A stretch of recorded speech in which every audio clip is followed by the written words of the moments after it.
내게 이루어지이다. 그리고 이 마리아는 그 말씀에 대해서 순종했습니다.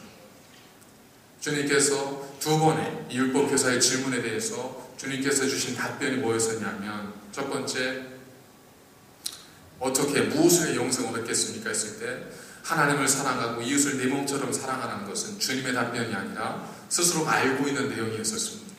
그래서 주님은 뭐라고 말하셨냐면, 그와 같이 행하면 네가 살리라. 순종을 강조하십니다. 두 번째 질문에 대해서 예수님께서 비유로 쭉 말씀하셨습니다. 제사장과 레위인과 사마리아인의 비유로 말씀하시고, 마지막에 주님이 던진 질문은 누가 강도하는 자 이웃이겠느냐?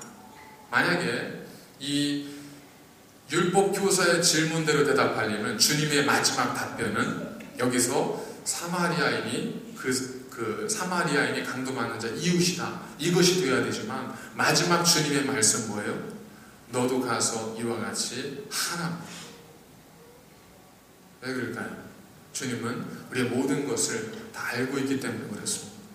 우리가 어떤 마음을 가지고 있는지 주님은 모든 것을 알고 계시기 때문에 그렇습니다. 사울은 얼마나 급하게 하나님을 예배하려고 했습니까? 사무엘에 도착하지 않았지만 빨리 예배를 드리고 제사를 드리고 싶어하는 마음이 간절했습니다. 왜 그랬을까요? 빨리 제사를 드려야 그래 전쟁터에 나아가서 흩어지는 자기 백성들을 모으고 그리고 블레셋 군대와 전쟁을 치를 수 있기 때문에 그렇습니다. 그는 율법적 제의로서 제사와 예배를 알았지만 하나님이 왜 그것을 명령하셨는지 하나님의 그 마음을 그는 알지를 못했습니다. 그렇기 때문에 하나님은 그를 향해서 순종이 제사보다 나은 줄을 왜 알지 못하느냐라고 하는 책망을 그에게 던지십니다. 그런데 놀라운 것은 주님께서 이 율법교사의 마음속에 어떤 마음이 있는지를 분명히 다 아셨지만, 그러나 마지막까지도 주님은 이 율법교사를 책망하지 않습니다. 그 율법교사를 나무라지 않습니다. 자, 여러분, 우리가 주님으로부터 책망을 받지 않는다 해서 우리가 옳게 행동하고 있는 것은 아닐 수 있다는 것. 내가 하나님으로부터 천벌을 받지 않았다고 해서 내가 지금 살아가는 것이 문제가 없는 삶은 아닐 수 있다는 겁니다. 그 대신 주님은 끊임없이 우리에게 말씀하십니다. 너도 내가 아는 대로 그처럼 행하라. 너도 내가 알고 있는 대로 그렇게 살아라. 너도 내가 이미 알고 있는 것처럼 그렇게 순종의 삶을 살아라. 자기를 부인하고 십자가를 지고 나를 쫓으라. 이것이 우리에 대한 주님의 말씀입니다. 왜냐하면 우리에 대한 하나님의 마음은 책망이나 심판이나 우리를 저주하는 것이나 우리를 넘어뜨리는 것이 아니라 평안이요 우리의 장래에 소망을 주려 하는 것이기 때문에 그렇습니다. 우리는 악한 의도로, 우리는 선하지 못한 의도로 하나님께 질문을 드려도 하나님 그것을 넉넉하게 받아주시는 겁니다. 왜? 우리가 주께로 돌아오게 하기 위하여. 이제 우리가 해야 될 일은 우리가 몸담고 있었던 이 악순환 구조, 부정적인 언어, 부정적인 생각, 이러한 것들로 가득 차 있는 우리의 악순환 구조 속에서 우리가 우리 자신을 돌아보고 회개하고 하나님께 돌아오는 거예요. 제가 얼마 전에도 이제 집단 상담 그 세미나가 있어서 그 세미나에 참석을 하면서 이제 강사 목사님을 통해서 여러 가지를 쭉 들으면서 뭐 전이 효과라든지 뭐 병목 현상이라든지 터널 증후군이라든지 여러 가지 중계를 들으면서 많은 것이 정말 나와 관련 있는 얘기구나 생각을 하다가 한 가지 깨달은 것이 있습니다. 뭐냐면 제가 이제 어떤 것을 보면 그것을 이렇게 잘 분석해내는 경향이 있습니다. 여러분들이 인정을 하지 않으셔도 제 속으로는 그렇게 해요. 그럼 여러분들은 모르실 거예요. 그러니까 해요. 그렇게 하면서 요건 좀 이렇게 하면 잘 될 텐데 이렇게 하면 어땠을까 하는 생각들을 이제 하게 됩니다. 근데 그게 굉장히 분석적인 사고, 논리적인 사고라고 생각을 해왔습니다. 그런데 이라는 것들이 다 그렇게 볼 수는 없지만 이라는 것들이 어떤 작용인가 하면 이제 예전에 주로 이제 어렸을 때 유아기 때 그 10대 미만에 겪었던 트라우마는 60대 이후까지는 영향을 끼친대요. 그런데 10대 이후에 겪었던 트라우마는 60대 이후에는 영향을 끼치지 않는데요. 그러니까 그 전에 끼쳤던 우리의 경험들이 우리의 삶에 얼마나 큰 영향을 끼치는지 우리도 모르는 채 우리는 그렇게 살아가고 있는 겁니다. 어떤 경우냐면 어렸을 때 누군가로부터 그렇게 잘못한 것에 대해서 지적을 받고 자라는 경우. 누구나 잘못을 하잖아요. 그런데 그 잘못에 대해서 엄하게 지적을 받고 자라는 경우에는 어떤 마음이 드냐면 혼나지 않기 위해서 무엇이 잘못인지를 빨리 분석해내는 겁니다. 그래서 그래야 그 잘못을 반복하지 않고 내가 혼나지 않거든요. 그래서 제가 어렸을 때 쭉 생각해보니까 초등학교 이후에는 그러지 않았던 것 같은데 제가 초등학교 이전에 그때는 어머니가 굉장히 무서웠었어요. 아버님은 굉장히 자상하신 분이었는데 어머니는 굉장히 혼났던 기억이 있습니다. 지금 어려운 뭐 때문에 혼났는지는 모르는데 어제 혼났던 기억이 있어요. 그래서 이런 것이 영향을 끼치지 않았을까. 그러니까 우리가 그렇게 분석적이고 논리적으로 태어나서가 아니라 우리의 살아온 환경 속에서 우리 스스로도 우리도 모르는 사이에 그렇게 만들어져 가고 있다는 거죠. 그러니까 그런 것들을 알지 못하면 우리가 느끼지 못하면 우리는 그것이 나인 줄 알고 그것이 내 모든 모습인 줄 알고 그것이 내가 살아야 될 모습인 줄 알고 우리 그렇게 살아가는 거예요. 근데 그게 아니죠. 그래서 이게 아니구나. 그래서 저 자신을 보면 완벽주의적인 성격이 조금 있습니다. 뭐든 실수하는 걸 두려워하고 실수하지 않기를 원하고 이런 것들이 딱딱 맞아 들어가는 거예요. 그런 거구나. 내가 그렇게 만들어져 왔구나. 내 환경 속에서 내가 그렇다면 좀 달라질 수도 있겠구나 하는 생각을 갖는 거예요. 그래서 저처럼 뭔가를 보면 딱 분석해내고 그 잘못을 딱 가려내는 분들 있잖아요. 내가 똑똑해서가 아니라 그런 아픈 과거가 있기 때문에 그러니까 그런 분들을 보시면 이렇게 좀 품어주셔야 돼요. 그래서 말로 당신이 그래서 그래 그러면 굉장히 시간을 싫어하거든요. 넉넉하게 품어주고 자꾸 용납해주면 그래도 되는구나 하는 걸 느끼게 되면 이제 좋은 걸 더 많이 보게 되고 긍정적으로 보게 되고 밝게 보게 되는 거죠. 근데 그런 이야기를 들으면서 한 가지 제가 그러면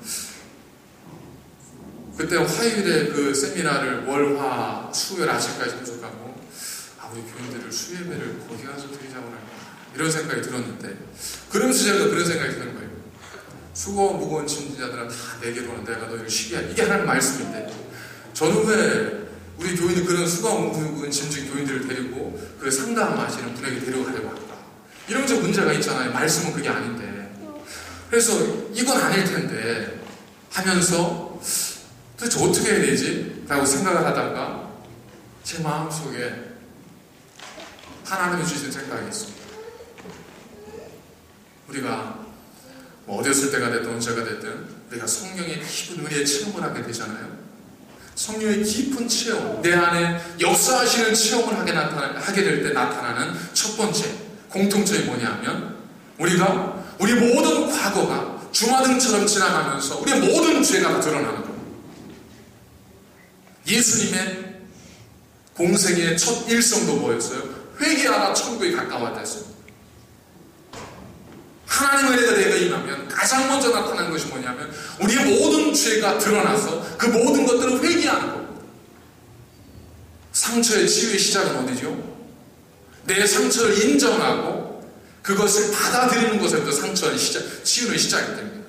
그런데 그 일들이 돈 주고 가서 상담사 찾아가서 6주 상담받아야 되는 것이 아니라 우리에게는 하나님께서 너는 내게 부르짖으라 그러면 내가 내게 응답하겠고 내가 알지 못하는 크고 비밀한 일을 내게 보이리라 하신 것처럼 하늘의 일만을 보이는 것이 아니라 내 속에 감추어져 있던 드러나지 않은 내 모든 상처와 아픔들을 하나님께서 밝히 드러나게 하셔서 회개의 역사를 허락하여 주셔서 그 모든 상처들을 지나가게 하신다는 거예요. 그게 뭐예요? 치유입니다. 그래서 진리를 알지니 진리가 너희를 자유케 하리라. 성령의 깊은 체험을 하신 사람들에게는 모든 것이 용납되어지고 받아들여집니다. 왜? 그 속에 있는 상처들을 성령께서 보게 하시고 느끼게 하시고 깨닫게 하신 다음에 다시 덮어두는 것이 아니라 그 속에 보혈로서, 예수의 보혈로서 모든 걸 씻어주셨음을 하나님께서 우리 마음속에 확신을 심어주시기 때문에 그렇습니다. 그러니까 돈 주고 10주, 16주 상담받으러 가실 필요 없습니다. 아무 때나 와서 언제나 부르짖을 수 있는 거룩하신 하나님 앞에 여러분들이 부르짖으십니다. 하나님 약속의 말씀대로 하나님께서 우리의 간구를 들으시고 성령을 우리가 충만케 하실 때 우리가 회개하게 되고 우리의 모든 모습을 그 순간 다 보게 되고 그것들 속에서 자유함을 얻게 되는 거예요. 그래서 상담을 하는 분과 성령의 충만함을 경험하는 분의 공통적 특징이 있습니다. 그런 분들은 다른 사람을 평가하지 않습니다. 왜냐하면 저기에 이러이러한 것들로 저 사람이 이렇게 익숙해진 부분이라는 것을 알기 때문에 그렇습니다. 성령 안에서 우리 모든 연약한 자요, 우리 모두의 상처들을 하나님께서 치유하시면 저도 새롭게 거듭난 자가 될 수 있기 때문에 그렇습니다. 그런즉 누구든지 그리스도 예수 안에 있으면 새로운 피조물이라 이전 것은 지나갔으니 보라 새 것이 되었도다는 말씀은 바로 그런 의미입니다. 우리가 이 질문에 부정적 사고에 좌절과 절망에 할 수 없다고 생각하는 이 모든 악순환 구조 속에서 우리가 벗어나서 자유할 수 있는 길은 이미 우리에게 주어졌습니다. 이미 우리는 알고 있습니다. 너는 내게 부르짖으라 하시는 것처럼 하나님께 나와서 부르짖는 겁니다. 왜? 내 힘으로는 알지만 하지 못하잖아요. 불편해서 하고 싶지 않지 않습니까? 그래서 하나님께 나와서 기도하고 하나님의 성령을 의지할 때 성령께서 우리가 하지 못하는 것을, 사람이 할 수 없는 것을 성령께서 우리로 하게 도와주시기 때문에 그렇습니다. 여러분, 어떻게 될지 모르시는 분이 있다면 하나님 앞에 와서 간절히 부르짖으면서 물어보십시오. 하나님께 여쭤보십시오. 혹시 알면서도 내가 그러고 싶지 않아서, 내가 그러고 싶은 마음이 없어서 그것이 내 삶 속에 여전히 짐으로 남아있는 분이 있다면 걱정하지 마시고 하나님 앞에 와서 하나님께 하소연하십시오. 하나님께서 그 모든 것들을 치유하시고 모든 것들을 회복시키십니다. 수가성 여인은 마음에 감춰진 응어리가 있었지만 주님이 그를 만져주시는 우물가에서의 작업을 통해서 그 여인의 삶이 변했지 않습니까? 누구든 주님 안에 있으면 그리스도께서 우리를 변화시키는 분입니다. 말씀은 살아있고 운동력이 있어 우리의 모든 것들을 변화시킵니다. 우리에게 필요한 것은 내가 뭘 더 알아야 되는가 하는 것이 아니라 내가 알고 있는 것을 충분하니 하나님 나로 그대로 살 수 있도록 나를 도와주십시오.